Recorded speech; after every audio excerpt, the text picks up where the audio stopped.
We're back. In here. We are back for episode 8. We have a great show for you guys today. We got a lot of things to talk about. There's a lot of things that happened in the previous week. Welcome. So we got myself, Medisage. We got Venom. Yo. And Greg Bird, or for Snatchy. Slam a Bama. Yeah, guys. So I would get straight into it. You know, what do you? I mean, I ask this question every week. It's never going to change. But what are you guys currently playing? How's it going with the current gaming? Don, you know what time it is? You already know what time it is. Fire Emblem is out. What's up? Yes, Fire Emblem. This is one of the few series that I can honestly say I've been playing since I was a kid. I'm old. Yeah, Fire Emblem. I definitely put the Nintendo Switch in my Amazon cart 8 times this past week. I did press the button. I need to get one. Definitely before Zelda. I definitely am jealous that I have not been able to play Fire Emblem, but I look forward to your impression of the first 5 hours you played of it, or I was doing chapters. You got to chapter 5, right? Yeah, I'm on like chapter 5 or 6. Okay, so I'm looking forward to that. Cool. I have a bit to say about that, so we're gonna kind of sit me for now. Yeah, I've been playing more One Piece, and more One Piece. I've also played some 2K, of course, and Genshin. I've been playing through the new Genshin update. And One Piece did get harder. I would like to report, because I know last week I was talking about the difficulty. Oh, yeah. And I think I understand the systems enough where I know where the difficulty lies in the game. Now, will it reach peak difficulty? I don't know. But I think the beauty of the system that they have in place is that those characters that you play with, the Straw Hat crew, they are strong, very strong. But where it gets sticky is the number of enemies. And that's where the game, they can throw a lot of enemies at you. And I'm hoping... That's interesting. Yeah. Because that's actually like the show. Yes. Like, and the show is, nobody can see Luffy, but it's 20 of them. It's 100 of them. Yes. 1,000 of them. Yes. Yes. That's actually nice. I like that. Yeah. And I think people who are saying that the game is not that challenging, I think they mean that it doesn't really maximize that, but it's there. Like, it's almost to the point where if they add like a hard mode, or if they just, you know, I just want to see more enemies. And it's to the point where you'll try to beat one enemy, and just like Marvel Midnight Suns, more enemies show up. And the status effects become a problem. Like, so you're able to have that power fantasy with the challenge, because it's like you got to work through, even with all the advantages. I still find myself, like, I had my first mission where 2 of my characters died. I still won, but I was feeling the heat a little bit, and I was like, okay, this is here. We're here. Nice. And so I still felt like I easily beat the mission, but of course, characters died. So, yeah, it wasn't like perfect. So yeah, that's that with Genshin. You know, we're uncovering the secrets of the desert at this point. We got to the point where we're meeting a character that we met previously, and Genshin has the same issue that a lot of anime has of tone, where sometimes I wonder, like, what this is for, like what audience. I mean, it's for the anime audience, but like, you'll go from like real innocent stuff to, like, in this past story, like, the character that you're with just straight murders people, and you're left, you know, with this kind of like, because this one guy was like hitting on her the whole time. Like, he was hitting on this chick the whole time, this whole story, and she found out he had other plans, and she just straight murdered him. And he was like begging for mercy, and then he left this letter like, I was trying to marry you. You know, I'm just like, damn. That was kind of... This is Genshin? Yeah, this is Genshin. I know, right? What quest is this? Listen. Genshin... I thought I was caught up. Now, with that being said, I am completely lost on the story. Not completely. Completely is the wrong word. But I'm getting lost. Like, I need to watch some lore. Are you talking about the story quest? Because, all right, I'm at the part... I still haven't done the latest one with the Wanderer. Okay. Is that where we're at right now? You're close. It's a world quest that comes after that. I'm sorry for like revealing that part, but I won't reveal anything else. But I would say this, Genshin is, the story is getting convoluted. And I don't know if I'm alone in this, but I think the best content to even watch on Genshin at this point is understanding what's going on, because there's timeline stuff happening, and it's a problem because now I've noticed this since I started playing. I didn't start playing at the very beginning. I started playing a year afterwards. Yeah.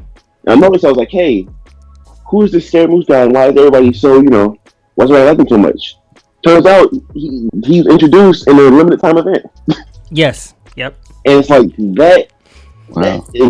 That including like how scattered everything is. Because I've noticed, like, sometimes I just get on Genshin and I won't really care about, doing quests or raising my character. I'll just explore. I'll just be in the mood. I want to explore Tevye.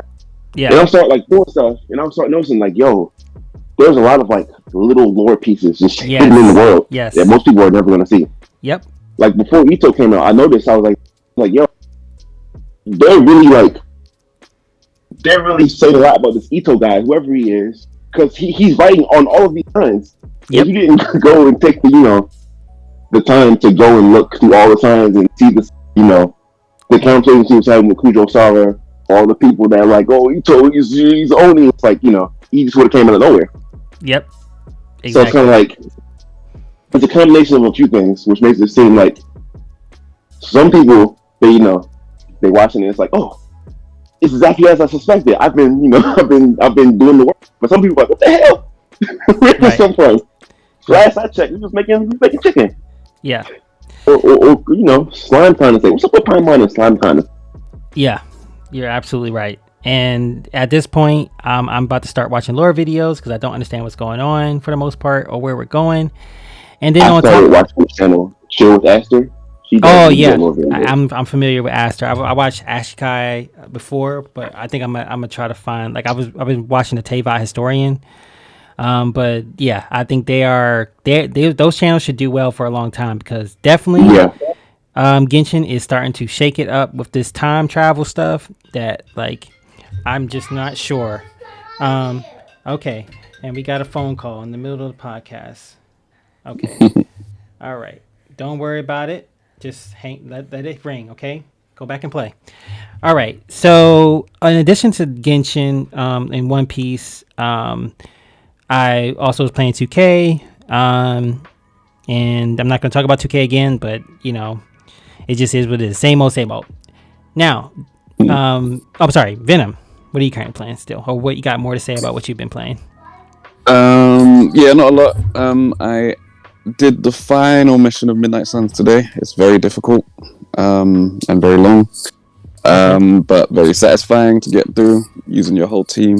They put it together in interesting ways for the final mission, and I'm looking forward to the DLC coming out next week. Perfect. All right, moving right along. We got our topics today. We got a couple of them. The first one is looking at the gaming layoffs and industry shifts. I have a couple of tweets that came out talking about this. We have one from Benji Sales, which is a guy who has 62K followers on Twitter. I think he covers the video game industry. He says, among the 10,000 Microsoft layoffs are employees at Bethesda Game Studios who made Starfield and 343 Industries, the developers of Halo. And that was just one tweet, but I just started seeing a lot of tweets about large layoffs, because it's like 10,000 people. That's a lot of people. Like, I don't even think I've seen that many people laid off at a company before that I've worked for at one time. So the scale of the layoffs, and then Corey SA, who's the guy who used to work for 2K, said that sad to see so many layoffs to start 2023 within the industry. We're definitely at a crossroads. Games becoming incredibly expensive, which we've been seeing tweets about. I think, Venom, you shared with me some things about that. Yeah. And low cost competitive value out there with free to play and subscription models, and realities of post-COVID economic uncertainty. So some big shifts going on within the gaming industry. I mean, we saw, the oncoming of mobile games, and these free-to-play games are shifting, I guess, how games are being made now. And it's just going to be interesting to see what the impact of that will be, especially since we're moving into Unreal 5. And it's never good to see this kind of thing happening, but it's just something to keep in mind as we're, playing games and we're being critical of games and we're judging games, that there's people behind the making of these games, and it's getting kind of rough. Because there's a lot of Starfield noise, like people saying that it's pretty bland looking. And that was interesting because, like, this is Starfield, you said? Starfield. It's this new Xbox game that's supposed to come out. Oh no, I am very, very, very hip to Starfield. What do you think about an Elder Scrolls game. You said what? In space. It's basically Elder Scrolls in space. I'm hip. Oh yeah. I'm very excited about Starfield. Awesome. Yeah, it's I'm not sure where my excitement lies with it, but For me, it's just Bethesda. So yeah. Like, bugs aside, I can always count on Bethesda to give me an immersive experience. Nice. Yeah, I've kind of been off on, because they made Division, I believe. I didn't like the Division 2. I actually got banned from that game for a time. What? Yeah, because there was this glitch, and I did the glitch, but they just basically took all my stuff away, and yeah, it sucked. But other than that, Starfield released some gameplay, and I did have a chance to look at the gameplay, and I thought it was okay. Like, if you're into that sort of thing, like resource grinding, it looked like kind of like what's that game? No Man's Sky. It looked like No Man's Sky, but I always have an issue when people call things looking boring or bland, because it's like, I mean, everybody's have a right to their own opinion. Like, it's not like it's invalidated, but like, I don't know. I'm just trying to understand. Like, I didn't get bland from it. I just got like different. Like, it just looked like a more realistic version of it, and I think people would be interested in that. Like, some people who don't want the cartoony No Man's Sky look, So I didn't see anything that would cause people to like be negative about the game so far, except, and then I did share something with you, Venom, with Todd Howard, which I'm very, very skeptical. That's the reason why I'm skeptical about the game, is because Todd Howard, with the whole what's that game that they released under him? He said he made all these promises. I forget what it's called. It's the shelter game. Where you're in Fallout. Fallout 76. Fallout 76. So, man, I'm so mad. I went to hit the mute button, and I hit the all in button. Oh, you're good. Yeah. So there was this thing released by this guy, Ghost Ops. I guess he clipped Todd Howard talking, and he was talking about for the people crying.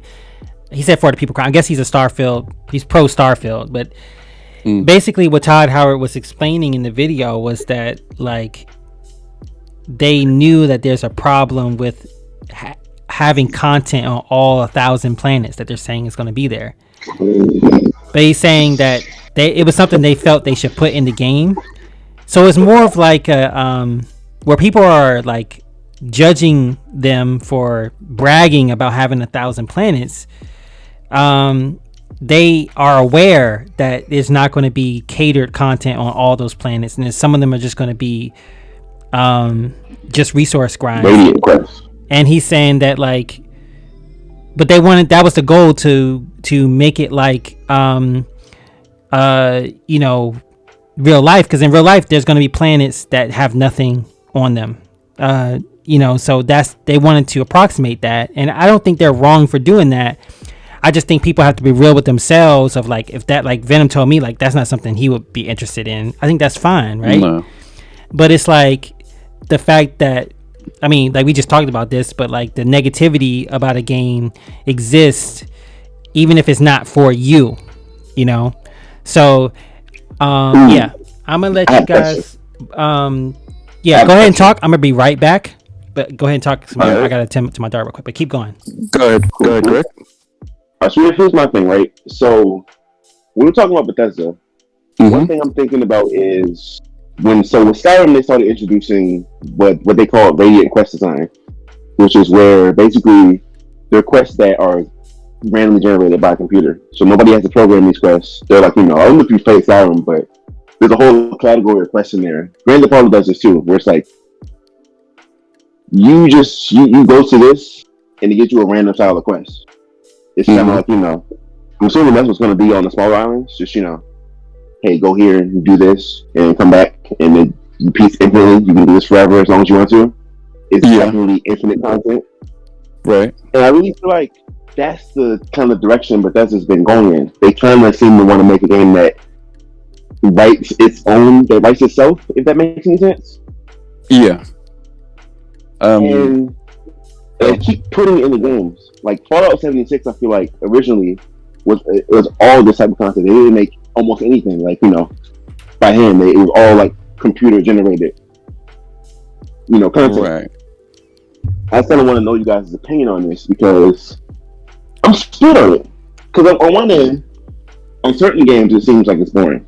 Like I don't know how many radiant quests I can do in a game like Cyberpunk or No Man's Sky where I'm just doing a bunch of fest quests. But I got like I said last week, I've been playing a lot of The Binding of Isaac, and that game is randomly generated. There is no levels. It's just but that's the fun of the game. You never know what's going to happen, and everyone could be just craziness because of the randomness. So it's like, is there a future in this AI AI generated computer game space? I think there definitely is because of games like Binding of Isaac. Right. What's the other game that we both played? I was playing Hades and Dead Cells. Dead Cells has randomly generated, procedurally generated levels. No Man's Sky used a lot of procedural generation for the planets from the very beginning. That's the only way a single indie developer was able to create such a big game, right? Right. And I've heard, some games use procedural generation for things like trees and foliage, or where they put items, like unimportant items, right? Like rupees in Zelda, for example. Dude, man, that reminds me. That's good. Like, the concept of randomizers is so interesting to me. Right. Like, I've recently gotten into watching Castlevania randomizers, where it's like, they randomize the game. Where all the item placements, key items, bosses, everything's random. And it's really like, it's. I didn't expect. All right, so I downloaded the Castlevania Anniversary Collection with all the Game Boy Advance Castlevania games on it, right? Mm-hmm. And when I went to go look up, a couple of little things from Area of Sorrow, I didn't expect there to be this whole new meta on this game based on randomizers. Right. It's like it flipped the game upside down. It's like interesting to me, like how you could take something that was made by humans, like somebody made Area of Sorrow like it is, like on purpose, and you just flip it with the computers, and now it has infinite replayability, pretty much. Right. And I think, but I think when you randomize something like a quest, you sort of lose the soul of it. And I think we were talking about The Witcher recently. The Witcher is a game where I feel like they sort of took side missions to a whole nother level, to where the quality of the storytelling in the side mission was as good as the storytelling in the main story. And I've heard about that game. I've never played it, but I think Assassin's Creed tried to follow that when they moved over to their open world format with Origins and Horizon Zero Dawn to a lesser extent, but definitely Horizon Forbidden West put a lot of it was really well handcrafted. They put a lot of heart into the side questing, and I think why people would be upset with Starfield doing that more and more, and even the issue you would have with Skyrim doing that, is you want those open world games to have good stories and to have heart, right? Have heart in the stories, and to be handcrafted. There's a difference between something that is handcrafted and designed to something that has been procedurally generated. And I think there's a place for randomization in games. I just don't think questing is it. I think I just kind of got one of the differences between the randomization. All right, here's the thing, right? One thing I really hated about Skyrim was how, I guess, it didn't really matter where you explored it because most of the loot was randomized based on your level. And I realized that when I was just thinking, I realized that that's the difference between somebody remaking a Castlevania randomizer from the older game where you just shuffle everything, and somebody building a game to be random. Because when you randomize a Castlevania game, you're randomizing a bunch of different items that all do different things when they're balanced, and somebody made those items to be, But Skyrim is not. It's not that. It's like literally like It's designed for you to keep playing it over and over again. God damn! I just realized that the reason for this. Oh man, it could be good. It just wants you to play forever. Yeah, I'm back, guys. But what I want to jump in here and say is that with Starfield, I think the question that people have where the rubber meets the road is it comes down to on those planets where there's no handcrafted content, what type of randomized events will happen? What's the level of each of those randomized events? Is it going to be I'm just walking around lasering different color rocks on different planets? Or is it going to be there's a plant that jumps out and there's a QTE that happens and that's one of the random events, but then there's more like that can happen that becomes, even though there's not a quest, I know that these random awesome events that they crafted will happen on these planets. That's the level I think that people are wondering, but people default to, no, it's just going to be, you're going to go on this planet and there's literally no interactivity, no planned events that have some kind of thematic value to it that can get my immersion to go deeper. And I think that's go ahead. I have a hot take. All right, so I'm sitting there thinking, right, how would you do that, right? You can't do it because I just realized that how I put this, what needs to be there is going to differ so much from person to person because the thing, right now, imagine this, right? Imagine if you didn't care about the story, right? Yeah, you could take 1,000 planets and make a very, very ridiculous like resource grinding game. Yeah, like something like, okay, these planets have this resources, these planets have these resources, and you're going everywhere and you're doing different things. It's like a big crafting game. People love that shit. Yeah, but another type of person wouldn't like that. This is boring. Where's the story? What am I doing this for? Right. So the real question isn't how do they make it fun? Is how do they make it fun for everybody? Yeah. Because the problem with Bethesda making Starfield isn't that it needs to be good. It's that it needs to be good for a lot of people because it's a big game with a huge budget. Yes. Yeah. Yes. So it's like I'm trying to think. No, you can't make it good for everybody because everybody wants something different. But on top of that, I'm sorry. Go ahead. But hold on. You're right. Everyone does want something different. But what are the people like? There's an expectation of a Bethesda game. Bethesda has their own audience because they put out certain types of game, right? Whether that's Elder Scrolls, whether that's Fallout, they have a fan base that follows them as a publisher. I think if this game deviates too much from what they expect from those products, that's where you have an issue. And that's why I don't think the game's gonna work. Right, because that's the audience they need to cater to. It's not everyone. It's that audience. This game is the opposite from the other games. Because when I think about a Bethesda game, I want an immersive game. I want a game where, like, it's a big map and there's lots going on. Like, not necessarily just in terms of size, but when I think of like something like the Elder Scrolls, that game is detailed. There's different races. There's politics. You can get lost in that game. You know what I mean? But when I think of something like space, I just like.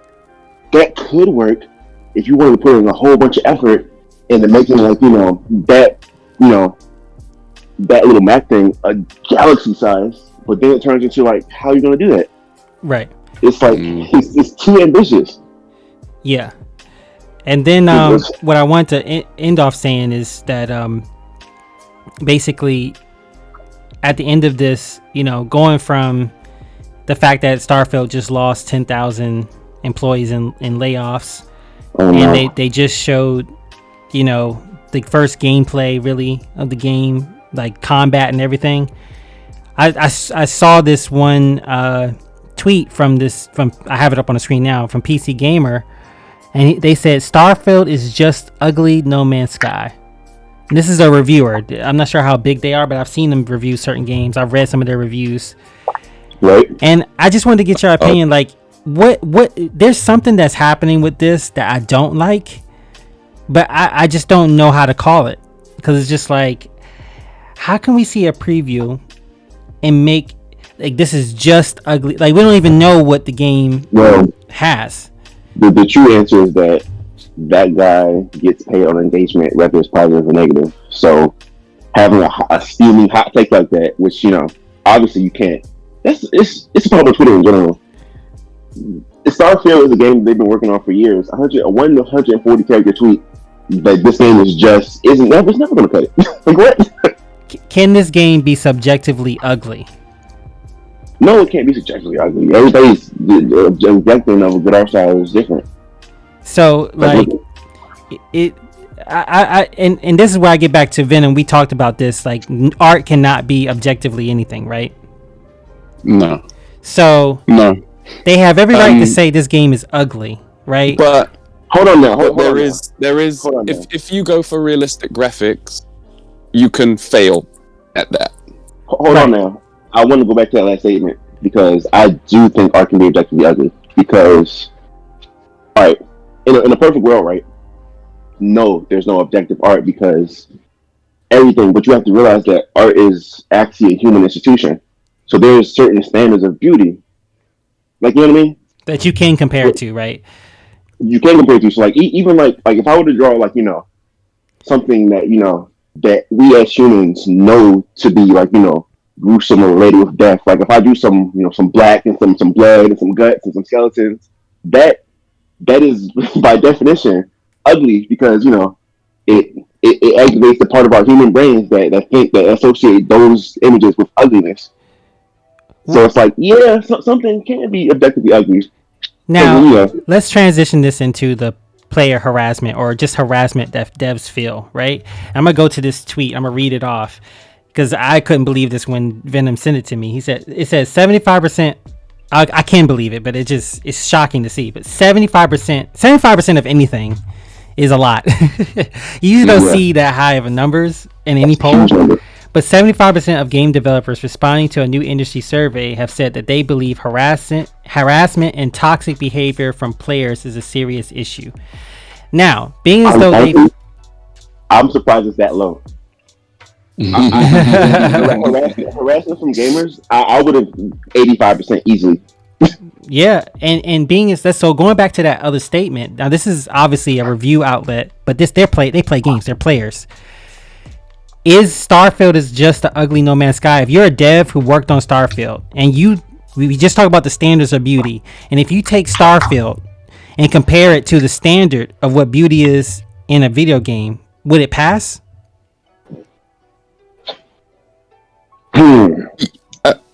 I think it does. Because the people who are working on graphics have to go through a quality, right?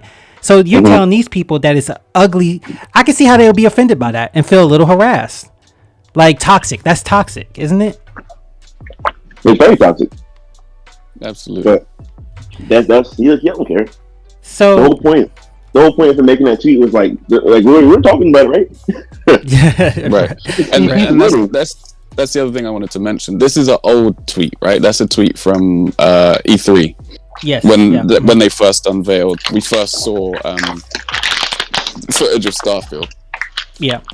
Work the mute, whoever that is. Yeah, that's when we first saw the footage of Starfield. And I remember at the time that it was, even when they said that there was something wrong with the graphics, they were being nitpicky. Yeah. It wasn't like I'm trying to think of an example. It wasn't like the GTA leak where the game clearly wasn't finished. Right. It was nothing like that, right? Yeah. It was just like, do you remember Puddlegate when Spider-Man? Yeah, I remember that. Yeah, was that Spider-Man or was that Watch Dogs? I thought it was Spider-Man. Spider-Man, I think. That sounds familiar.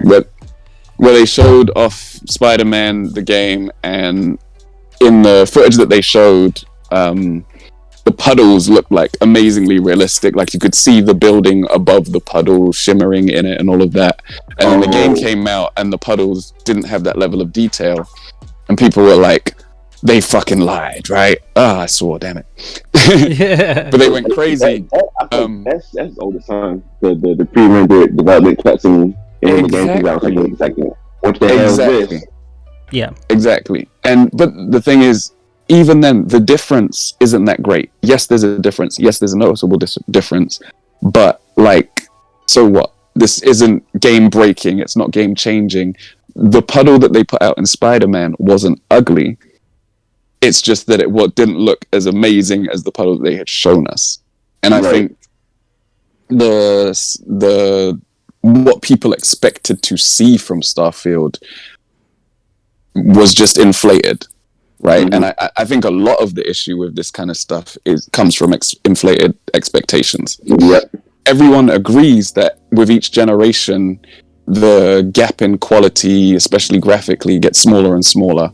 You could argue the gap in creativity gets smaller and smaller as more genres come out and less ideas become original. But the expectation is still sky high.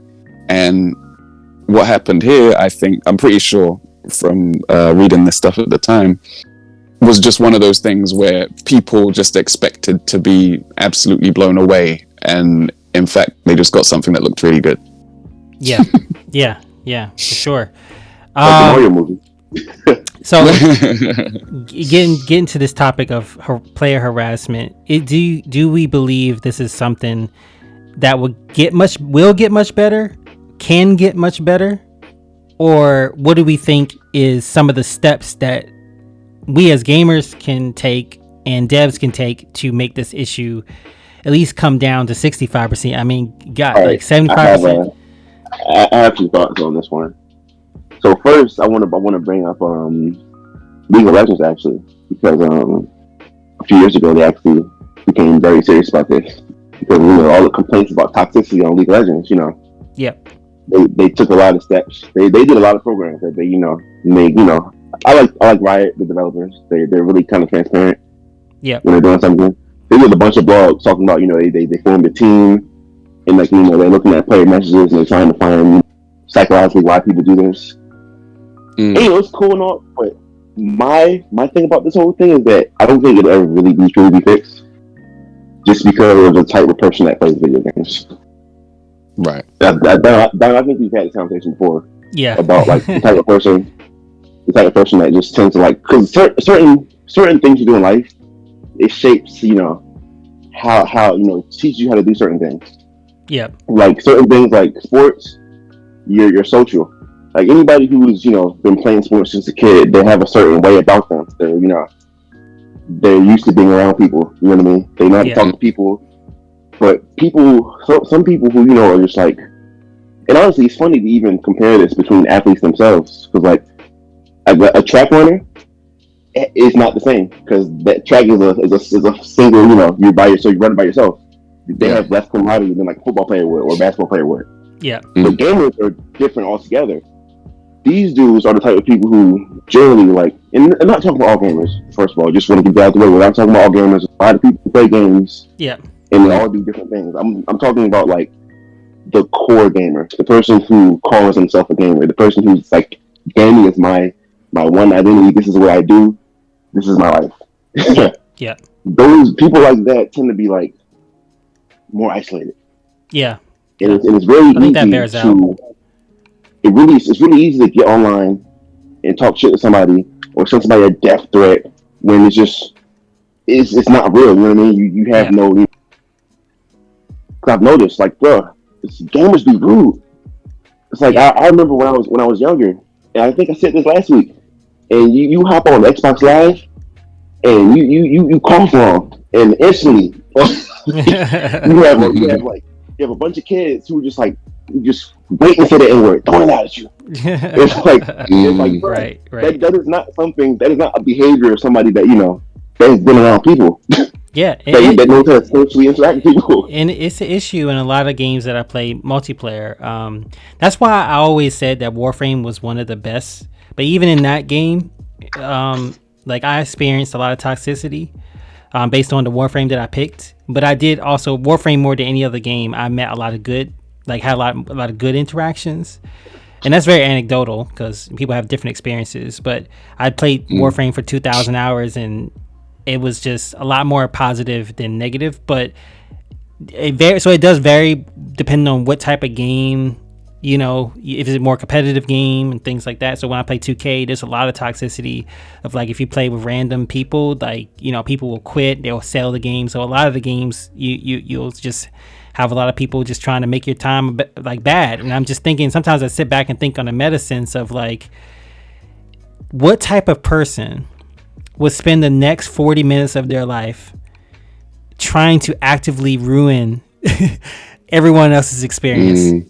Like, dude, there's so much better. There's so much. If you think about that, there's so much better things to do. So then, when you see like these statistics about game developers feeling this way about how their interactions are with gamers, it kind of all fits together. And I really feel bad because Venom had a great. I'm not sure if you could recreate your soliloquy on this topic because you had a great analogy you used earlier to kind of describe how you felt about this. Yeah, like I think the game developers are uniquely placed because they're both engineers and artists. Yeah. So from an engineering standpoint, you prompted the comment by saying that you were following a dev who was talking about how difficult it was for him to make the shadows in the game, and he was talking about like mathematically how he was trying to create it on the design side of things, and you found that interesting, but people were just yelling something else at him, like, where's the crossplay? you haven't released crossplay yet. They were just being super belligerent, right? Where's crossplay? Typical sort of gamer request. And like, it is interesting, but because he's an engineer, in most industries, as an engineer, you make a product, and as long as that product does what it's supposed to do, you've done your job, right? You make a car, does it drive? Yes. You fix a car, does it drive? Yes. You make an aeroplane, does it stay in the sky? Yes. And that's it. Your job is done as an engineer. Whereas as a game dev, you like toe the line between being an engineer who has to do all of this technical stuff, right? Which is very difficult, no matter what you're making. But it gets judged in a completely different way to any other piece of technical equipment, right? Somebody's at my door, and that's where that's where being an artist comes in, right? Because you don't only create something that has to be functional, you create something that has to be that people have an opinion of. And obviously people have opinions of cars and planes and etc., but largely those opinions are to do with something technical, something almost quantitative. It can almost be judged quantitatively, where a lot of game development is judged subjectively. And as soon as you bring in opinion, you're always going to get people that just don't understand why you can't have crossplay. Right. Don't understand, like we were saying last week, why the scarf is so difficult to do, or why so-and-so can't wear her hair down when she has a ponytail in every other skin that she has, right? And that's the problem, and that will always be a problem, because essentially they're engineers who make films or books. I have a question. Yeah. So, what do you? How do I put this? Can you hold the game developers responsible for their fan base? And this is what I mean by this. So I play a lot of fighting games, and one thing I've noticed is how. All right, cool. Let me back up real quick. So I get started this. So I asked at what point are game developers responsible for their fan bases? Okay. So I play a lot of fighting games, and it's like, okay, the attitudes between fighting game players and league players are so different when it comes to balancing. Right. My guess is because of the way the games are balanced. Like fighting game players generally. So I remember I was really into Ultimate Marvel vs. Capcom 2, right? So that game came out, and then Marvel, they were being vicious. They were like, you can't change Captain America's blue outfit to sky blue without consulting us first. So the whole thing, and they couldn't do balance patches. So they did one balance patch, and they put out the second version of the game like later that year, like the same year they put out the Ultimate. No balance patches. This is the game. You can't change it. Sorry. And what I noticed about that game is, this game wasn't that long ago. Maybe it was a long time ago, but not that long ago. Right. And what I noticed about this game is that the way this community explored this game was amazing. No patches, but the team is constantly switched. People finding out new stuff. This works against that. They explored that game, but I feel like League is so different. Nobody's willing to explore. Everybody's just like, when something comes out and it's broken, they start crying. Riot, fix this. Riot, you have to fix it. It's too strong. Yeah. And then something happened. This is a while ago. So I started to notice that. So in competitive league, right? They do their world, world-ending tournament, whatever, at the end of every year. And that tournament is different from all the other tournaments because it takes place over like 3 months. And over the course of this 3 months, the pro players are locked to one patch, whereas usually the patches get updates every 2 weeks. So everywhere else I noticed this. The stuff that they thought was broken at the beginning of the patch, when the tournament first starts, and the meta shifts over the course of that 3 months when they're all in the same patch, playing the same patch for 3 months, it shifts. And I realized, like, yo, it's probably always like this, but you guys are just spoiled by Riot releasing a balance patch every 2 weeks. And I wonder how does that work with the rest of the industry? Do you think that the customers are this way because of how the development is? Because it's also like, you think toxicity, right? Certain games are more toxic than others by design, just because of how the game is designed. Yeah. Like a game like League is going to inherently be more toxic than Monster Hunter, because Monster Hunter working together to fight a monster. And the only reason you can get mad if somebody just dies 4 times for no reason. Yeah. Whereas in League, it's like you guys are all on the same squad. Somebody's not doing something, you're all gonna lose. So yeah, it's different. So I faced this issue with one of the times I faced this issue was with Division 2, and I remember disagreeing with how the company handled it, but what it came down to is I think the decision that was made internally was the decision that they thought would be best for the game, aka be best for the profitability of the game. Yes. At the end of the day. But it was an issue where there were certain guns that were meta guns. And they said, and people talked about, like, if you balance all the guns, then like there was just clear balancing that needed to happen in order to give more variety to the game, because at the end game everybody was showing up basically in the same costume with the same, like we had 4 people with the same sniper build to beat the content because people couldn't figure out Mario Kart Wii. Yeah, and every single person. Yeah, and it got to the point where I had beaten all the hardest content and I had like the trophies and everything to show for it, but I just felt like I couldn't go back and do it again or continue, because the game was a live service game. I couldn't go back to continue playing it because I didn't want to play with that build anymore. I wanted to explore, but it was like all of it was done because we just all figured out what was the best stuff. And at the time, they actually, to my surprise, during this dev stream, they picked up one of those questions, and it was like, somebody asked, like, should there be this meta in the game? And they said, we believe there should be a meta in the game. We should believe guns should be better than the other guns. Like the sniper should be better. This particular sniper should be better than the whole class of SMGs. I actually agree with that. Yeah. And it gives people like something to work for.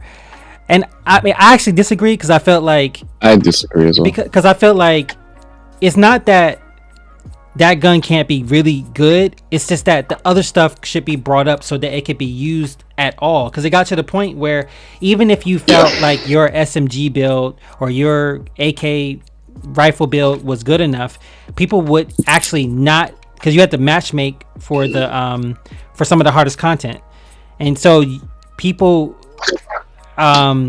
people would like kick you or like not play with you if you didn't have, like, they would check your gear and just leave. You know the big problem is it's a few things that work here. So I feel like we're blaming the developers when it's kind of it's all right. I'm gonna say it's a 3-part problem.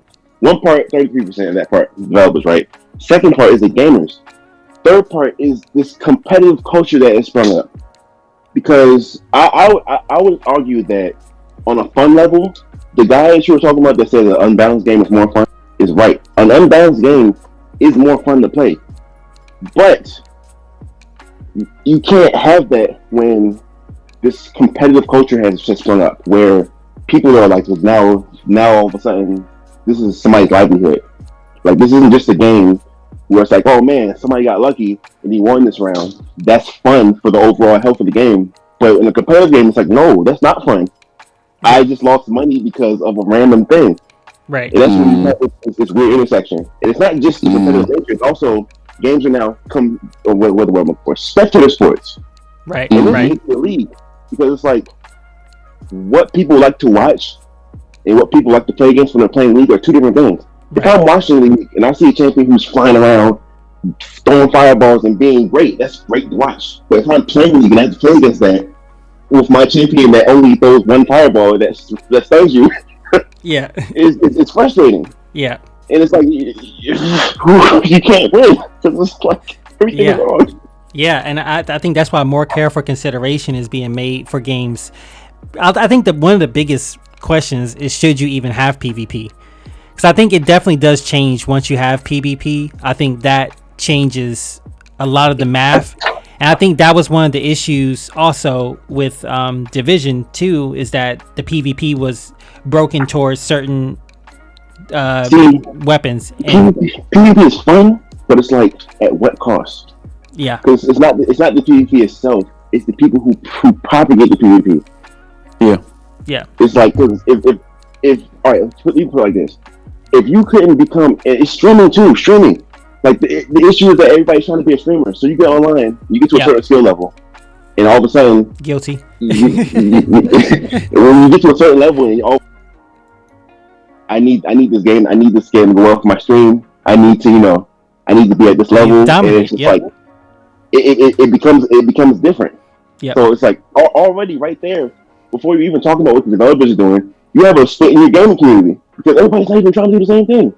Like, you know how many times I play League and somebody's getting on, they're clearly drunk or high, I'm just gonna play they're doing Ultimate Bravery. They went online. Ultimate Bravery is something where you go online and the game split, it randomly spits out 6 items. You have to build the 6 items, no matter what champion you are, what you're doing. Ultimate Bravery, we're having fun, let's do it, fuck it. Still on your team, you have somebody who's top playing who's taking this game so seriously. And they're mad.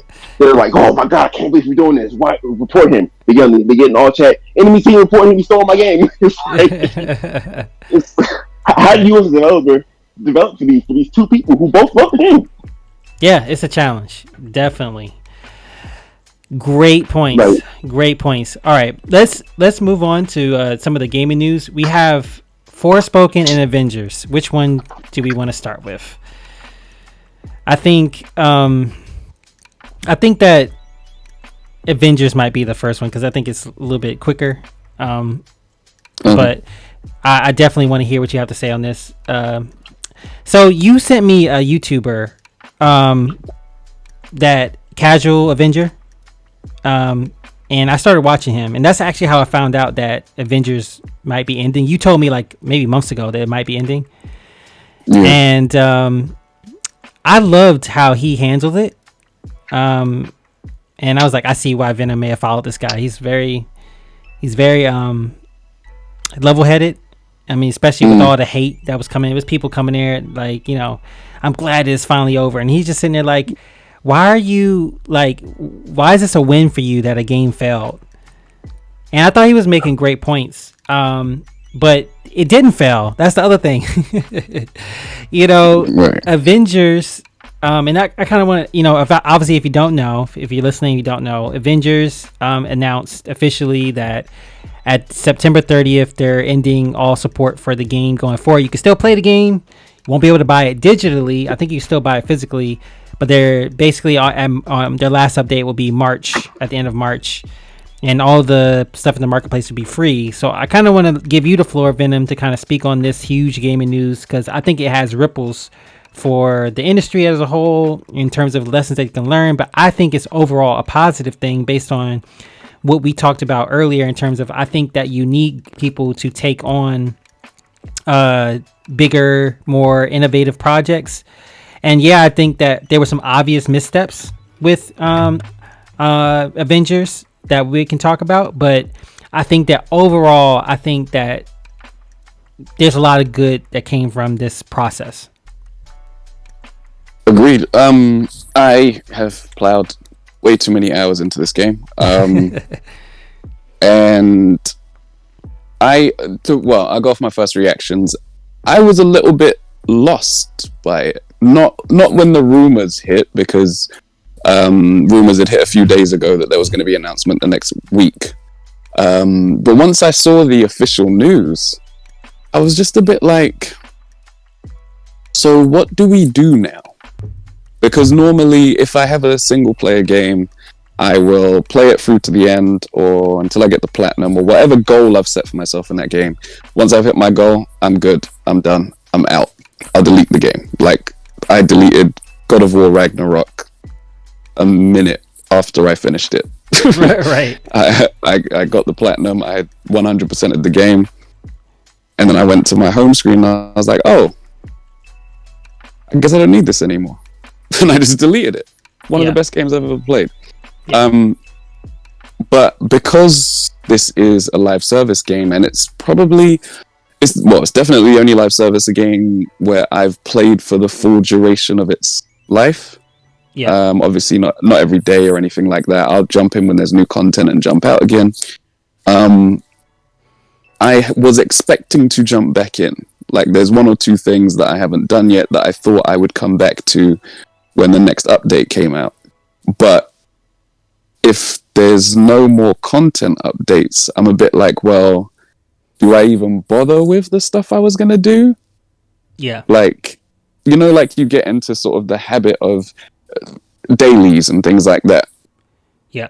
Like, if someone told you that you're no longer, like, the story of Genshin is over.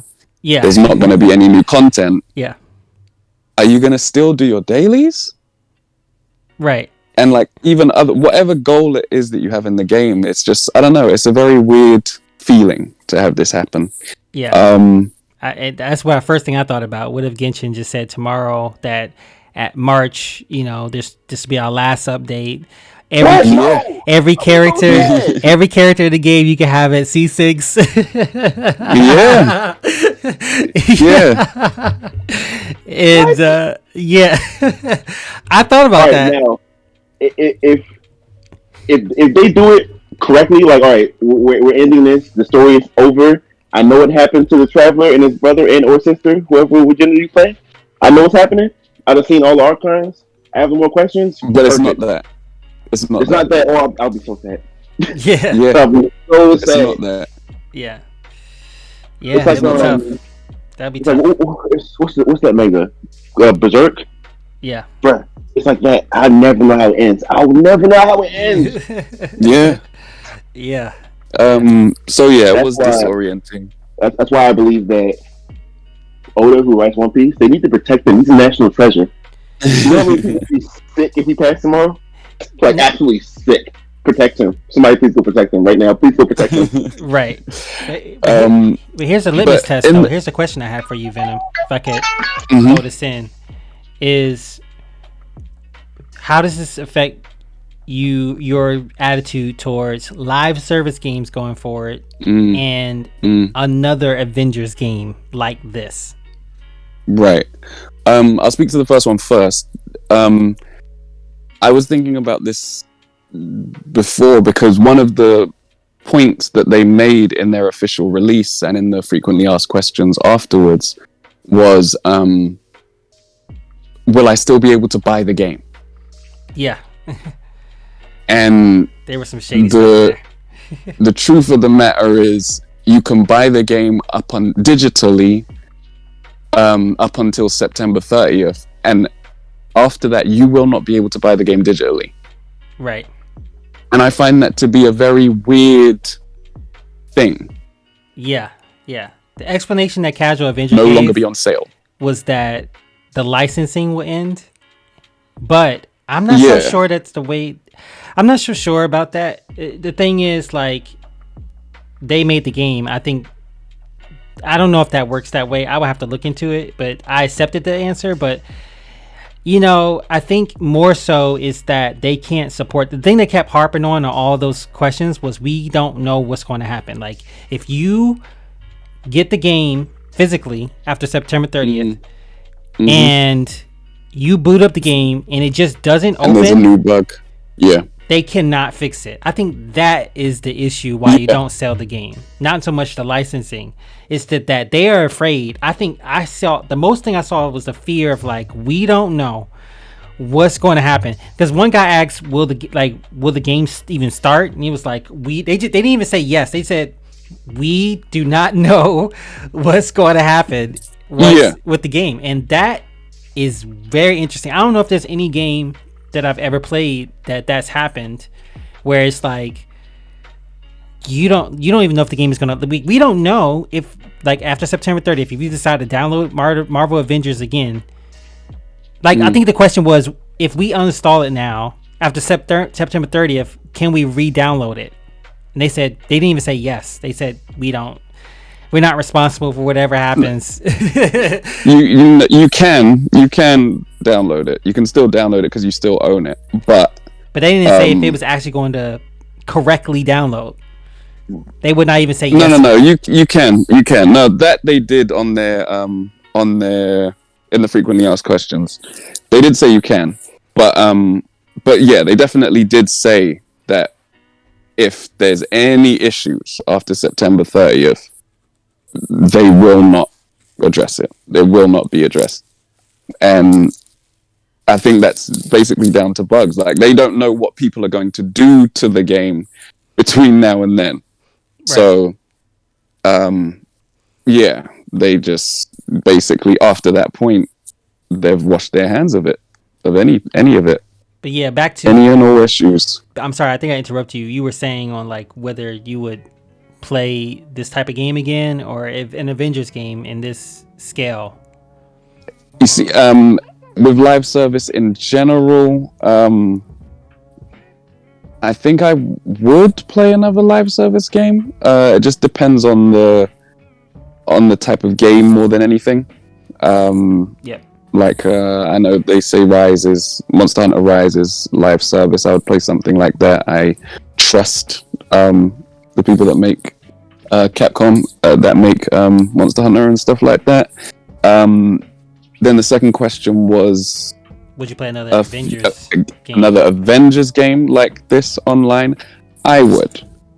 Yeah. But I would personally, just because I think, I mean, I played this one, and the formula can definitely be improved upon. I do think they did a lot of good things with this game, but obviously it's far from perfect. But I think there's definitely room and space for a superhero action-oriented live service game. I think there's absolutely room for it. We were talking about DCUO earlier. Right.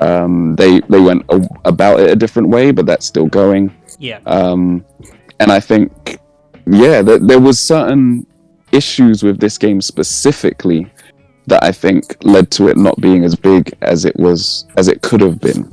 Right. Or as good as it could have been. And I think that's something that can be rectified in the future, like 1000%. Yeah. But what gets me is the stink of this game. Yeah. And that's not something that I subscribe to, but people hear Avengers and immediately think negatively now. And that same stigma has rubbed off on other games. So Guardians of the Galaxy sold horribly, and a lot of people say, oh, I thought this was like Avengers. Yeah. And it's like, well, why would you think that? Why would they bring out two games that are that similar a year apart from the same publisher? Yeah. That doesn't make any sense. But that's what happened, and the game didn't sell because of that when it's actually a good game. And then recently we've seen the Suicide Squad backlash. Oh yeah. And people are saying it looks like the same UI and yeah, they're like, that it's Avengers all over again. And it's like, well, why? Why would you think that? First of all, Suicide Squad is a shooter, which I don't think a lot of people realize. It's a shooting game predominantly. I did not realize that. And yeah, it has a battle pass, but they've come out and said, they told VG24, I think it is, that the battle pass is predominantly or fully cosmetics and something else, but nothing to do with actual gameplay. Yeah, and I do fall victim to that mindset. I've been, just a segue, I've been, because I think what you said was exactly right about the Avengers. I'm glad you got to speak about, like, I think now there's even more space for someone else to try and to approve upon that formula. And I think if you even look at the Wakanda expansion, especially, I think that was trending in the right direction. But segueing from that, you know, I fall victim to that kind of letting things bleed over, just because I've experienced a lot of really, you know, you have Anthem, Cyberpunk situation, you know, the Avengers situation to a certain extent. I've played a lot of games on launch that were completely broken. So I've done that a lot, and I am sort of feeling I'm feeling over the edge on it. So I'm watching Forspoken, and I played the demo. Have you played the demo yet? I still haven't, but interestingly, they updated the demo. Yeah. So I'm going to give the demo another spin before it comes out. And I just made up in my mind that, I'm definitely going to pre-order it. Like, and then I saw Alana Pierce's YouTube short where she talked about how, like, creators, like major creators, aren't getting review codes. And this is definitely, like, the pattern is definitely, like, I'm letting it, part of it is letting me, like, my experience, like, creep up in my mind. And it's hard to, like, see these things. Like, I've been able to, like, push back a lot of the red flag talk. But that part is a little concerning for me. I'm not saying it changed my mind from pre-ordering it, but this is a game I would say I am biased towards. I want it to see, just because it's a black main, like, lead character, and it has this action combat that I think is innovative. But I know, like, I explained to, like, some people in a random party I joined, like, and I felt like they got what I was saying, is that, like, I know this is not going to be Mario 64 good, or, like, I know the content is going to lack, but I think the innovation is worth the experience. And that's the question. Like, I just know that this game is not going to have, content wise, what I experienced in Chrono Trigger, what I experienced in some of these older classic games that really mastered, they're masterpieces. Like, this is, I don't think Forspoken is going to be a masterpiece. And that's where we talk about expectations. But the reason I'm playing it is for the innovation. The 60 different spells, the innovative combat. I'm hoping that this game can inspire those two worlds to collide, where we get the masterpiece version of this later, but somebody's got to take the bullet first, right? My problem is the company viewing themselves as the innovator, or are they just trying to make the buck? Like, that's the hard thing to decipher. Like, if they are half, I don't know if it's hard. We just talked about this last week of like putting the lazy title on devs. So I'm not going to do that. But I just wonder when you start talking about like not giving people review codes, I start to wonder. Now I'm thinking like, okay, what's really going on here? Right.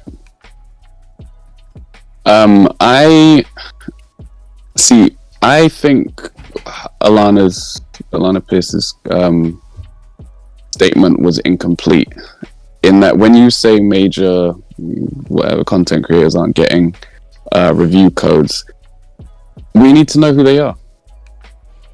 Oh, she mentioned 3. I think Skill Up was one of them. Right. The other 2 I never heard of. So I didn't know. And what wouldn't surprise me, and that's the other thing, you describe them as major, but you don't know them.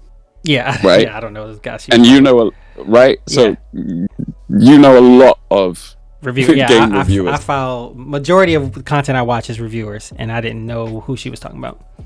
Exactly. So I think first you need to put it into that context. I'm glad she did name names because that again puts things into perspective. I wouldn't be surprised if there's something else at play here, and if that something else is people wanting to put the game into the hands of people that will give the game a favorable review. I wouldn't be surprised if they have seen Skill Up's content about the game and decided, actually, we don't want to give this man a review code because we've seen either what he thinks of this game or how he reviews this genre, and we don't want to put our game up to that or into a place where it could be spoken about in a negative light. And that's exactly what's it. You hit the nail on the head right there. That's it right there. That's like Impact complaining about not getting accepted into the Genshin Partner Program when you just constantly shits on Genshin. Yeah, it's like, right. That's it. Yeah, exactly. And if that's the case, then I think it's a very interesting situation, because it means then that we could see more of this in the future, and it sort of holds YouTubers to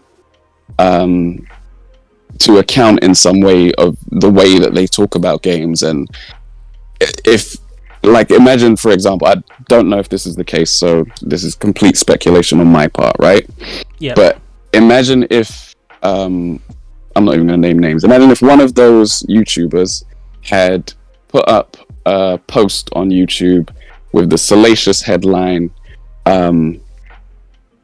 Forspoken, straight from shop to trash, or something like that, right? As a headline. Yeah. And then these are the same people that want to get a review code. Yeah. Like, would you do that? Would you give your code to them? And that's not to say that your game shouldn't be up to any kind of scrutiny, because if you give your game to anyone, it's going to be up to scrutiny, right? Anyone can review your game and give it a bad review. Right. But when a lot of these reviewers, like a lot of YouTubers in general, many of them won't review your game if you don't give them a review code.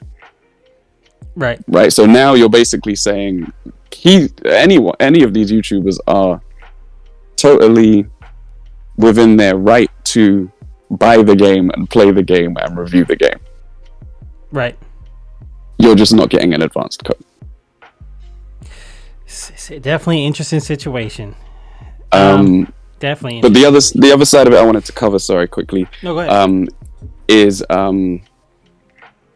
there are people on Reddit and on various internet forums that have gotten the game early and played the game, shown that they have proof of having the game, and most of them rate it as like a 7 or a 8. They're like, it's good, it has its issues. Some of them don't like the dialogue, some of them don't like the various different things, a few technical hiccups here and there. All of them are obviously playing it without the day one patch, but basically the game is good according to these people that have played it for X number of hours. I think the most I've seen is like 20. And yeah, so it's not like a cyberpunk situation where they're hiding this version of the game from everyone. It's more, I think they've just been selective in who they've given review codes to, and that's it. Interesting. Why that is, they would have to say, but yeah, the game is not broken. Got it. Let's turn our attention to reacting to the new DLC coming out for one of the games that we love here, from Marvel Midnight Suns, Deadpool, new Deadpool trailer. I'm gonna try to load this up. Let me know, guys, if you can see it. Hopefully it's still loaded on my. Let me just stop my stream and start it. Whoa. That's weird. All right. Can you guys see it? Let me. All right, it's up now. Okay. This. Let me just. I'm there. All right.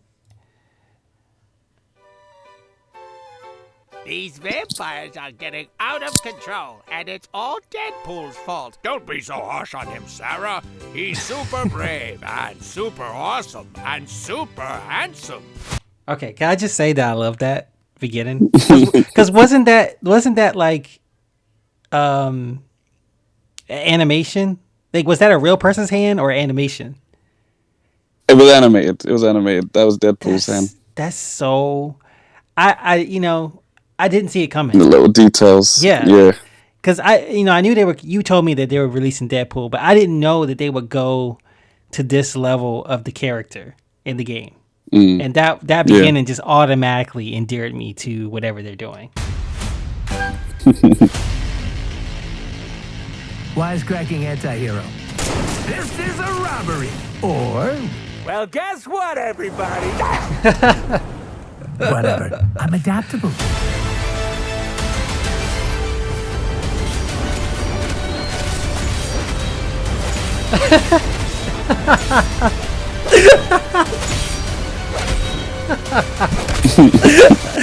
Okay. This is the second part. I don't know if this got you, Venom, but yeah, that was awesome. Like, it's so hilarious to me. He just keeps hitting them over and over and over again. And you know what's so funny? I don't know. Is it funnier now that you've played the game and how different this is going to be playing as this character than the other characters? Yeah, definitely. And I think that even that first bit with the puppets, right? Like, you imagine him interpreting the characters in the same way that we've interpreted the characters. Yeah. And that's how the whole, like, meta Deadpool thing, breaking the fourth wall and stuff, is just so good. Yeah. And you... Oh, sorry. Go ahead. Go ahead. Give me my frickin' chungus. Mortals! A Magna Core ego is eternal! Blah, blah, blah. Click. What?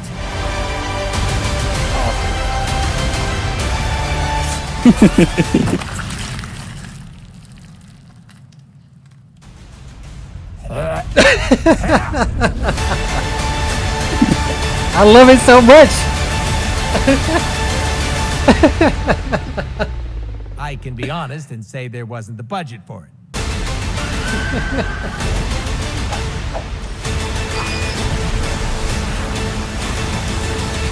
Look, Ma, I'm gonna be DLC. Yeah, man. I love that. I mean, Greg, as a person who hasn't played the game, what'd you think of that? I know you're not really into the superhero thing, but just want to kind of get your thoughts. I think Deadpool is just generally kind of comedic and funny. Yeah. I played Deadpool in Marvel vs. Capcom 3, actually. Yeah. So he's funny. It's awesome, man. Like, such a good first character for them. I wonder how they decided to bring out that character first. And that's the first DLC character? Yes. Yeah. Yes. That's a good trailer. And it is going against, we were talking about this earlier, Venom, it's going against the juxtaposition that most of the negative reviews on this game mentioned how bad the like voice acting and just the dialogue in the game was. So I'll be interested to see if they would even play the DLC or even cover it, to see if they also think Deadpool is written bad in this game, because it looks pretty good from what I've seen so far. I'm really excited to dive in. I'm decided I'm going to replay the game from scratch on my PS5. I'm excited. I wonder if I can use them from the beginning. That would be awesome. That'll be interesting to see, like, how they actually go about integrating his story missions into the game. But yeah, also, I can't wait either. Just finished, so I'm going to be playing at the end of my playthrough.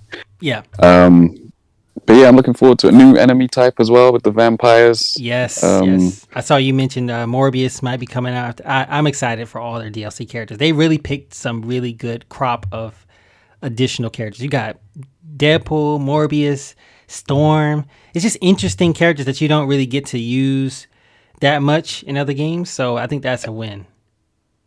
Absolutely. Yeah, my sentiments exactly. It's just interesting to play as some of these lesser used, lesser seen, non-MCU, non-this, non-that characters. So yeah, I'm very excited for not only to play as the characters, but also how they integrate them into the game, and what story they go with for each of them, because they have a lot more freedom now to like tell shorter stories.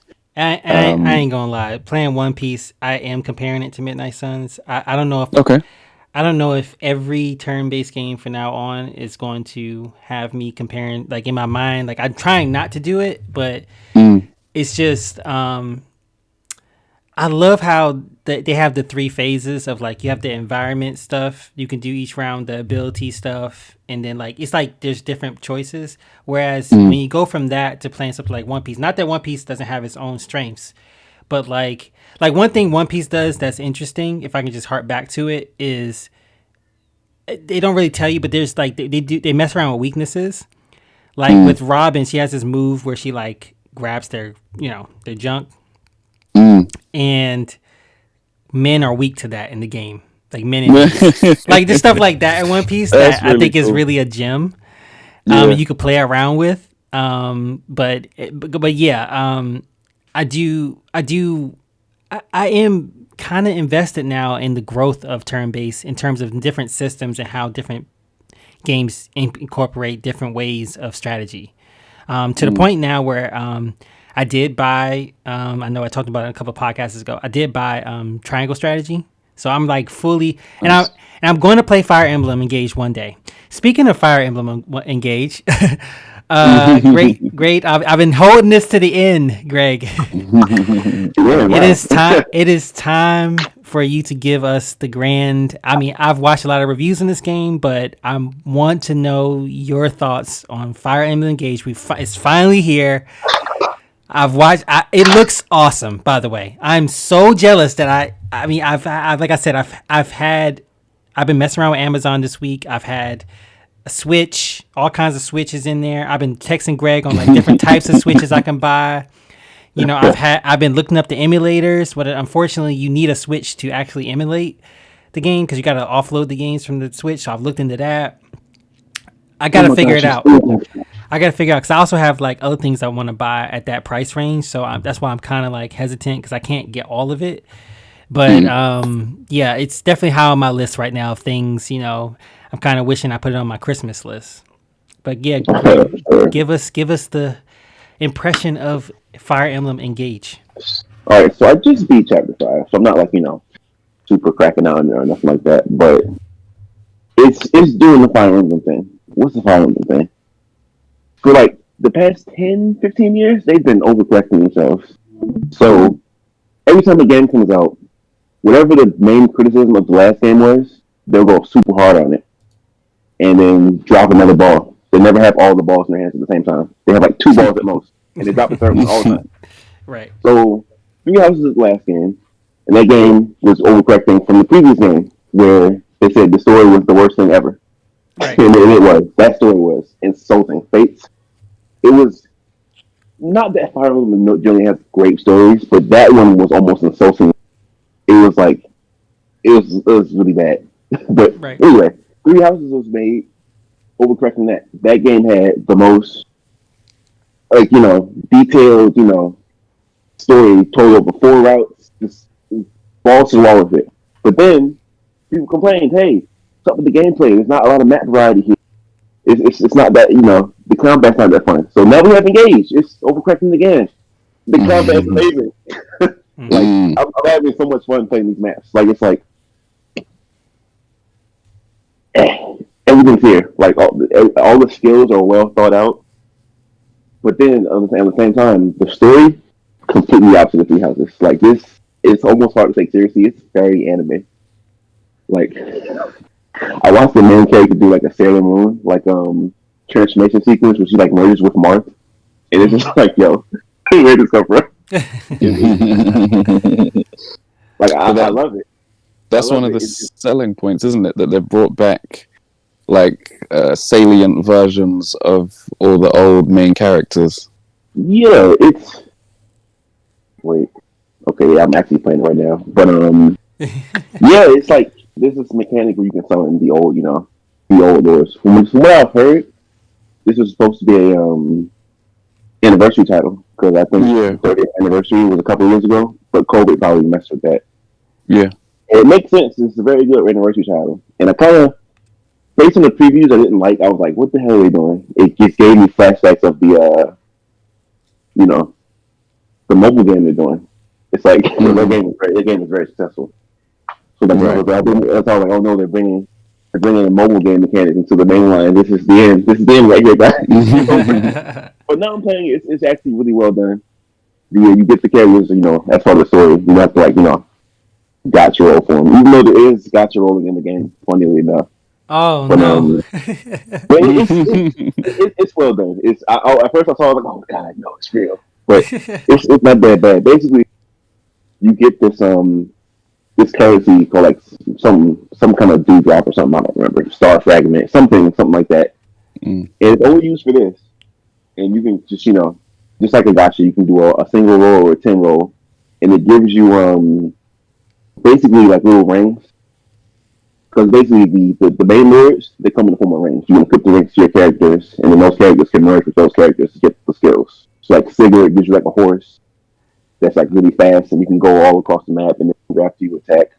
Marth gives you like effectiveness against like armors and horses. And it's like then you have Celica, she can warp and shoot fireball at people. So everybody's gameplay is gonna be different based on what RNG summons they get. No, the RNG summons, those are the main ones you get from the story. The RNG summons are literally just stats. Oh, okay. And they're tied to different characters. So if you have Sigurd, you can now roll on Sigurd's little mini banner. Where there's like 10 characters. There's like 10 characters and they all give different stats. Like, Azel gives magic +1 at rank C. And at rank B he gives magic +1 +1. And at rank A he'll give an extra stat. And it's not that bad because as you get them, if you get a bunch of rank C's, for example, you can merge them into the B rank, into the A rank, to the S rank. So it's like, I wouldn't say it's like, it's the way I see it, it's like if you just keep playing, you'll eventually either roll them or be able to merge to wherever you want. And even so, it's not like, there's massive gameplay things like behind them, it's just stats. A +1 here, a +2 here, you know what I mean? Yeah. So I think it's well done. It's kind of it's an anniversary game, so it's kind of a nod to all those different characters. So instead of just being Sigurd, it's Sigurd and 10 people from his game. Is this the best the combat has been in the line of series that you played? It's hard to say. I'm only on chapter 5, but one thing I will say about these games is that they tend to build off each other, but they're never the same. If that makes any sense. Yeah. Like, for example, I spent the first few chapters just kind of figuring out what exactly this game's mechanics are, how much more speed you can enemies to double attack. Yeah. What do the weapons do? They took out weapon durability, which is still a thing.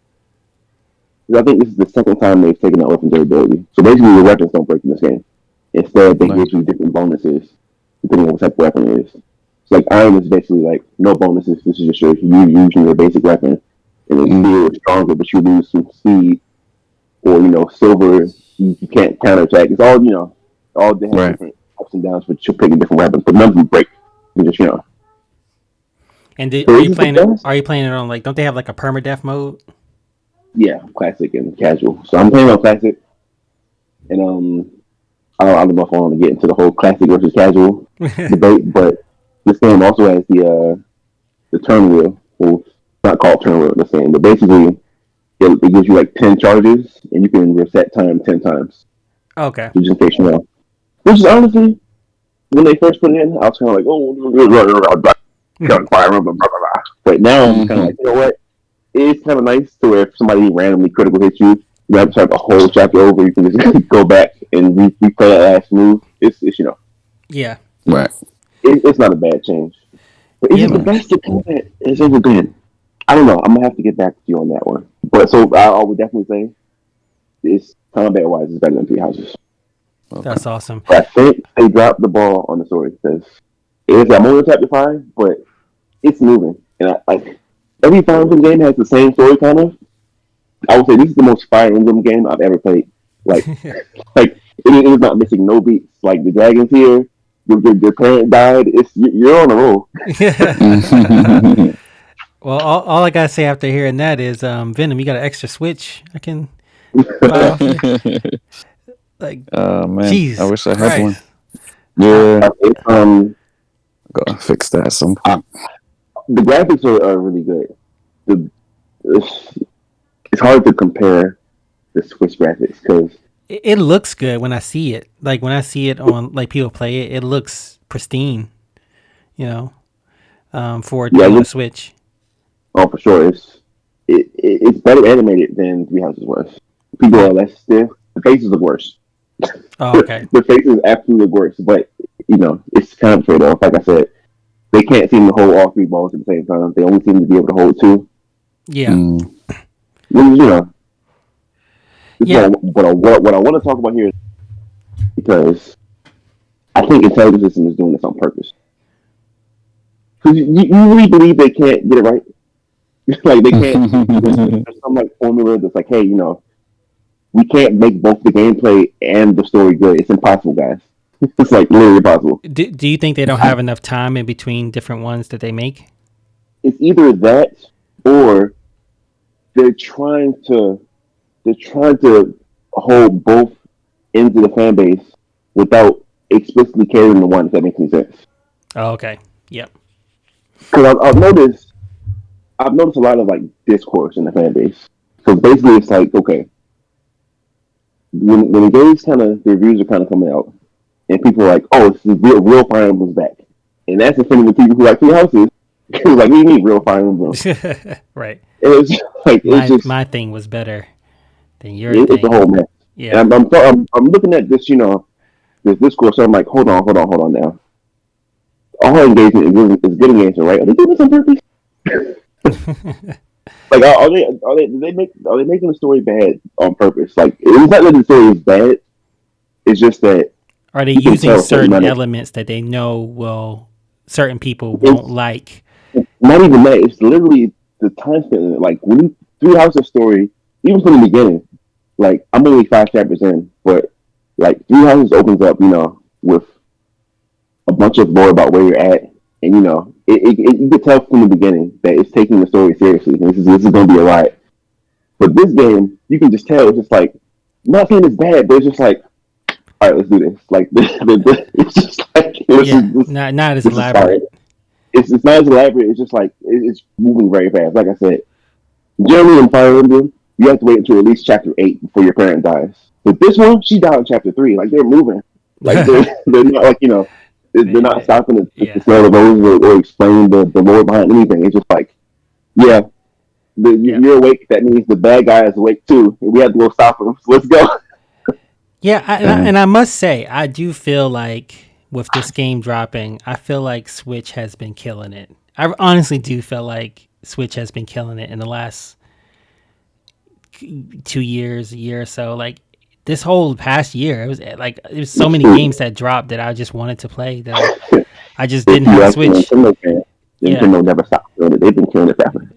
Yeah, I mean, but it just seems like there's so many bangers they're dropping that like maybe they're not as like big as God of War or Horizon, but they all look like quality games, like just quality experiences. That Nintendo. All right, it's because I have Nintendo developed games. I read an article once that basically showed the difference between a Nintendo game proposal. It basically said that a Sony game proposal starts with the narrative and it's all about the characters and the story, and you won't even know what type of game it is to the end. Whereas the Nintendo is the complete opposite, where the whole presentation is about the game, what type of game it is, and how it's going to play. And at the very end, they're going like, "Oh yeah, by the way, the main character is a fairy and he lives in fairyland," and that's the story.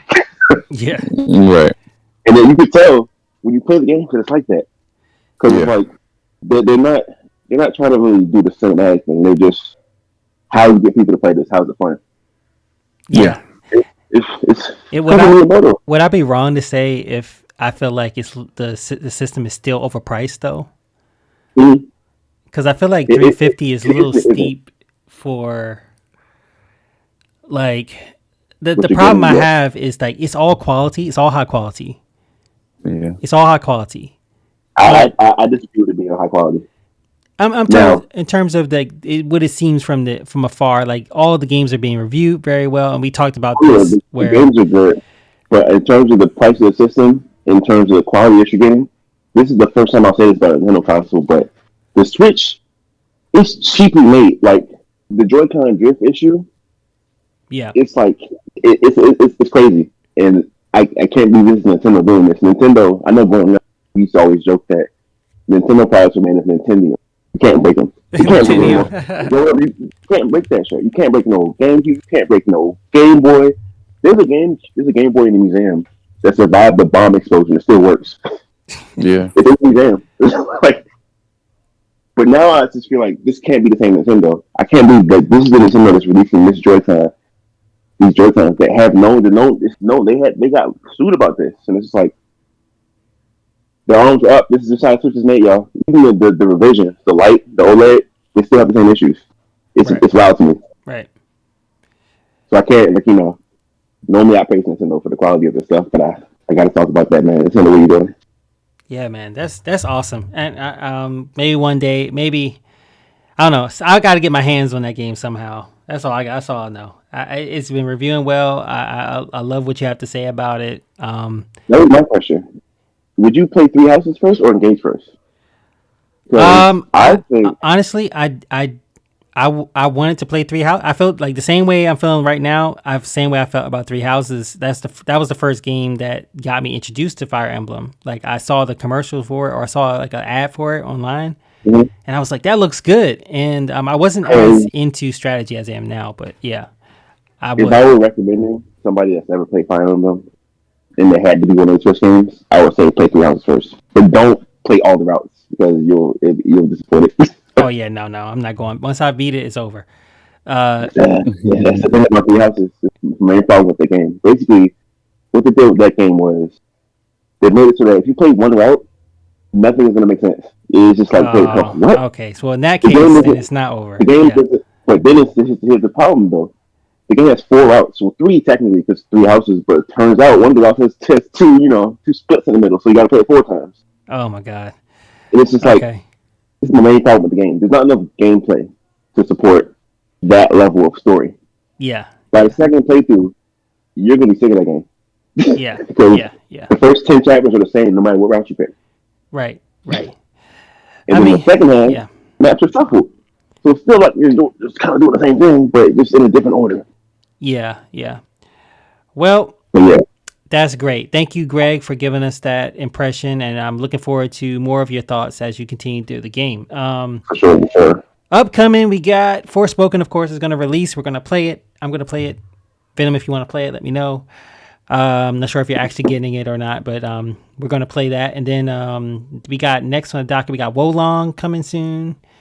And we got Wild Hearts. And Rise. I think Rise is also coming, which I'm not sure if I'm getting, but I'm probably going to get.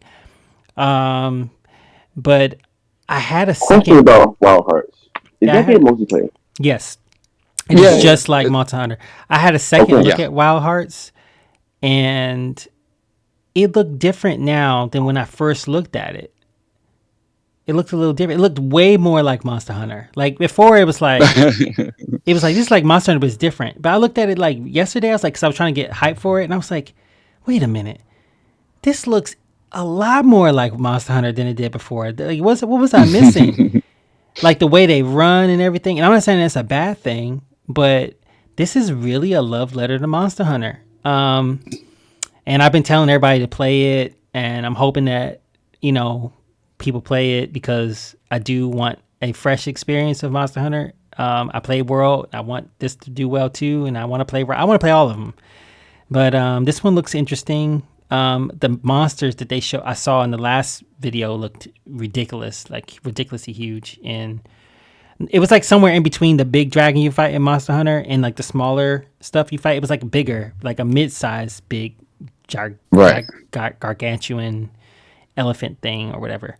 And the boxes, using the boxes is like defensively and offensively and stuff looks interesting. I'm just excited about that one for some reason. And I think ACG was talking about how it's not receiving a lot of publicity.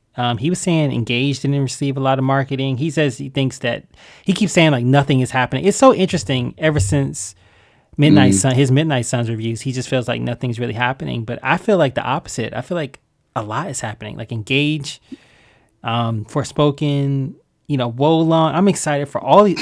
I'm overly excited. Yeah, One Piece. So I have a question for you guys. So there's a game coming out in 3 weeks. Pretty controversial. Which one? Hogwarts. Is it controversial? There's like another one. I think maybe it depends on. I checked Google Trends. That game is trending higher than any game. Like it's huge. Like in terms of interest, at least Google interest. Like I had somebody tell me that if you buy the game, you're a bad person. So why? I don't understand. J.K. Rowling. You're supporting her. I don't know.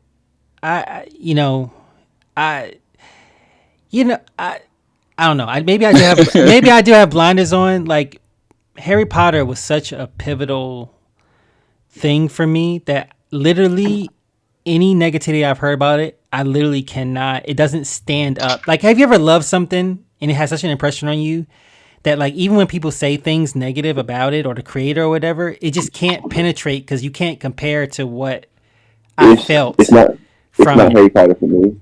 Because all right, so I'm gonna say this about Harry Potter. Right, when I was 15, I read Harry Potter: Order of the Phoenix, and she named the character Kingsley Shacklebolt, and I was like, "Yo, why did you name him that?" And it always rubbed me the wrong way. Yeah, and I was like, and every time somebody talked to me about J.K. Rowling, I was like, "Yo, that everybody really kind of likes this show." I just know it. And then I don't know if you guys remember 10, 15 years ago when she was like the champion of social justice and everybody loved her. Yeah. And she was so progressive. I remember that. I was like, yo, she's not progressive, y'all. I promise you she's not. Like, she made a character called Kingsley Shacklebolt. And then she made another Asian character called Sho Shang. Bruh. Yeah. What name is that? Even like, if for where I'm standing, if you read that as an adult, that whole book is insulting. Yeah. Even if like she has some misconceptions in her mind that I don't agree with, I think at heart her creative output was something like it's just so much that impacted me from it that like I just it would have to be I don't know, like I can remove her from that work, like it doesn't change. Like I don't know. I almost could. Then did you read all of the books? I did. Yes, I read them. Unfortunately, all right. Here's the thing. Right, I had this. I don't want to get like too critical or whatever. But I had an exchange student come from Japan. Yeah. When I was in high school, and we had some conversations that kind of opened my eyes to a few things. And sure, that was when I read that. That was around the time I read that book. And from that point on, a lot of things she said in those books made me think a certain way. Mainly the kind of indication that it's like, okay, how do I put this? Nobody in that series is like explicitly against prejudice. You know what I mean?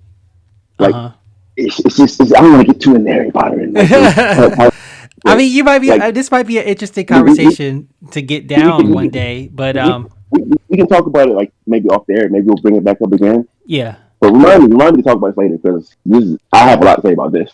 But Yeah, it's definitely going to actively ruin one of the most happy moments of my life. But I'm the type of person that's willing to go down that rabbit hole because, I mean, why not? I've been down the rabbit hole, and I'm still going to buy the game because I see no connection personally. Yeah, sure. Now, what I personally think is that the developers know what's going on, and they're bending over backwards to try to appease everybody. Now, what I've seen from that game is that game has the best black hairstyles I've ever seen in the game ever. Are you serious? Yeah. Red and they look good. They look dope. I'm not sure how Venom feels about the look of it, but like if I were to like role play being in UK and being a wizard, like those looks I imagine as I look at it. It's like that's one thing I would say as an American who never dressed like that or seen anything like that. Like it is definitely like a, what's the word? It's a, I guess fantasy. I don't know. It's just something like, wow, it's so different. I don't know, like, because I've definitely seen some of that for the American side, and I can see how it would be like not as interesting.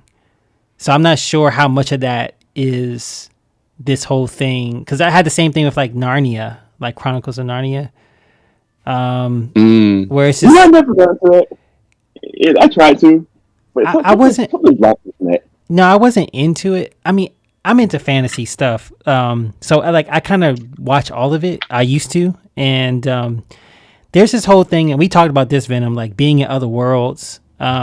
Yeah. If you can get me to like a world, like I will even read the world outside of the show. Like I will read into like fanfic and stuff like that. I just love the idea of creating a whole new world. And really what got me in Harry Potter was even when he was trying to get to the school, like getting on this magical bus and going through, like everything was touching all the sensation of newness. Like I just didn't know any of this wasn't familiar to me. And I sometimes wonder if any of it, I don't know if you ever tried to read Harry Potter Venom, but if you did, if any of it seemed familiar to you, would it have the same impact? Because to me, it was all new. It's based on a place, but it's like I didn't have any reference to any of it. So it's all completely new. So sometimes I wonder if I could compare it to anything, if it would lessen the effect and impact that it had on me. I don't think so. Only because of a different comparison. I'm sorry, I'm bringing up again. It's Dark Souls. Okay. Because Dark Souls is so heavily based on Berserk, which I like. That when I was first playing it felt familiar. Like this isn't, Yeah. You know what I mean? Yeah. It's like this is Berserk. This is, it's like so. I don't think if Harry Potter was familiar, it would have had a different impact. It's just an exercise sometimes I go through. Harry Potter is really good at like what she did a really good job at is making the possibility of a world. Like the thing about Harry Potter is that everything is not clearly defined. So let your imagination run wild. Oh yeah, my imagination ran wild with it, and to the point where that's why this game is so important to me, because when they said, "Oh, Harry Potter has nothing really to do with this one," that's more what I like, because actually I'm more interested in like getting away from Harry Potter. And to me that's what made the whole series so great to me. And I've said this so many times, but like I don't know what story was comparable to like the whole story. He's like this chosen one, right? And you get to the end and it's not really that. Like it's really like Neville was actually stronger than Harry Potter in terms of like knowledge of magic and like, but like he was made to be this like celebrity, but in actuality, what saved him was this thing, the knowledge that no one knew, that he was connected to Voldemort. Basically killed himself. So it wasn't anything. It was the whole thing. You're led to believe that like Harry Potter is like this great like wizard. He's not. You Like know, it's funny, right? It's I it's think my brain is poison it because was that's so not how I read the end of Harry Potter. it was so subversive. Like, but if you think about it, like Harry wasn't like better at magic than anybody. Like in Voldemort, when he cast a curse, his mom put the thing on him so that it hit him, he hit himself. So it's like Harry didn't do anything. He didn't do anything really except it just exist as like this McGuffin. Harry Potter's like basically not a character, bro. Like you spend the whole time reading that book from his perspective, and he never says anything like profound. He's just like, Yeah, he's not. oh, But the whole world thinks he's like so great, and that subversion always stuck with me because I identify with Neville, right? Because he was like the picked on character, but at the end in the war, he was a hero, right? yeah. And I love that's what endeared me to Harry Potter. And so it's not even Harry. So when people say, "Oh, Harry Potter," this has nothing to do with Harry, I was like, I don't care about Harry Potter. Like it's the world. Like I want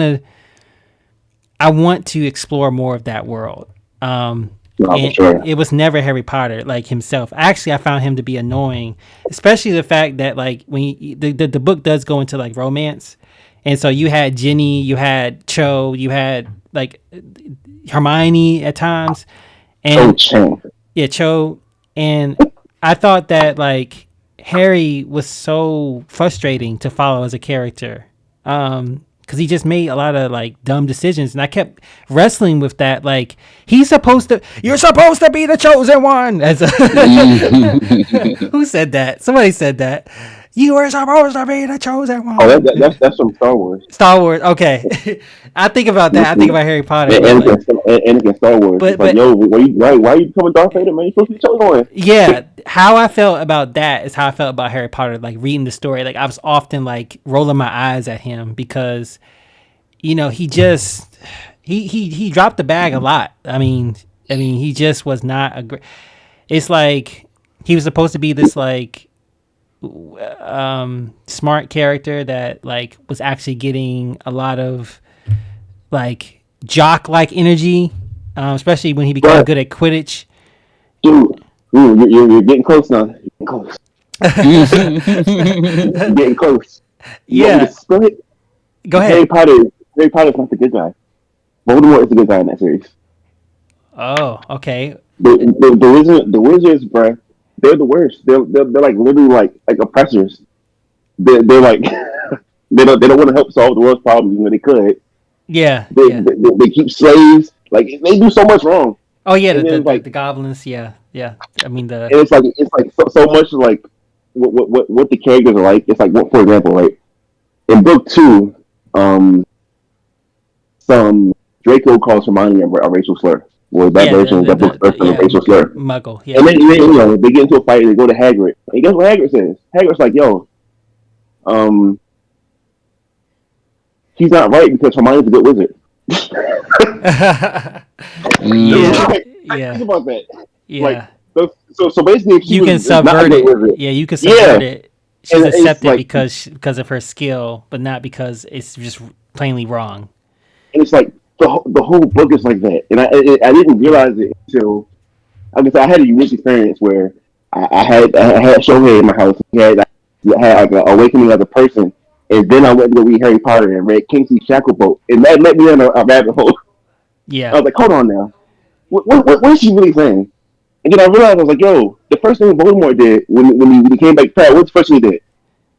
He got all the races of people, all the races that the Wizarding world stepped over, and he went and got them. Like, yo, get the Giants, get the Dementors, get all these people, get them to my side because the Wizarding world oppresses them, and I'm going to free them. Interesting.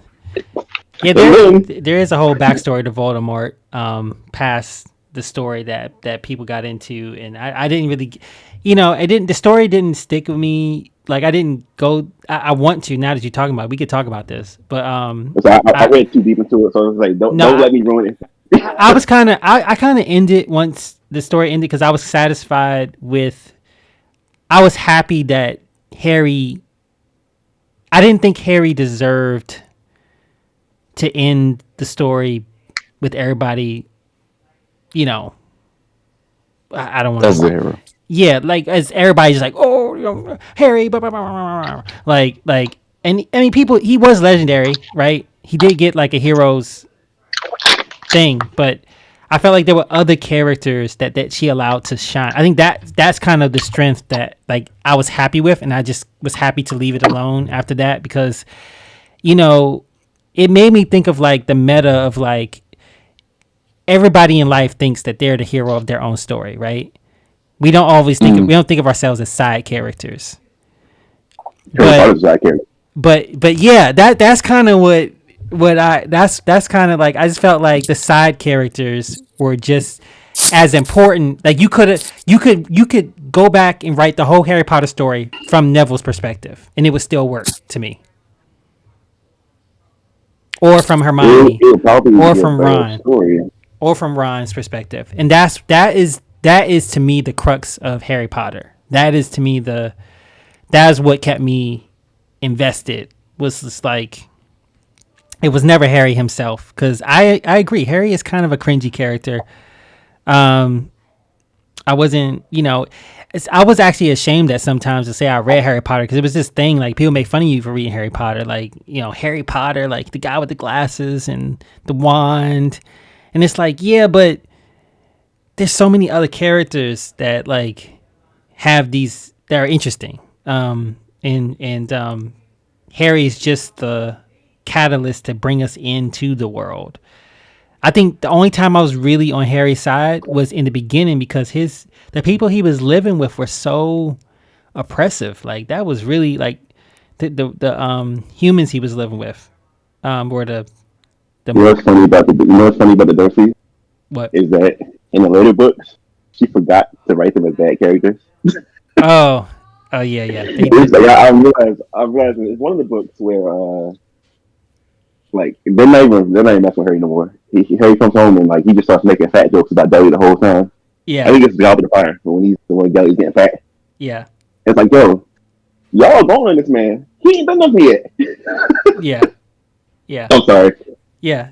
No, we could go. We definitely gonna talk about this, but let's go ahead and end the podcast. It's been a good one, guys. Thank you for listening. Please let us know in the comments below. Please don't forget to like and subscribe, and let us know what you think we should cover next. Until next time, catch you on the next one. Peace.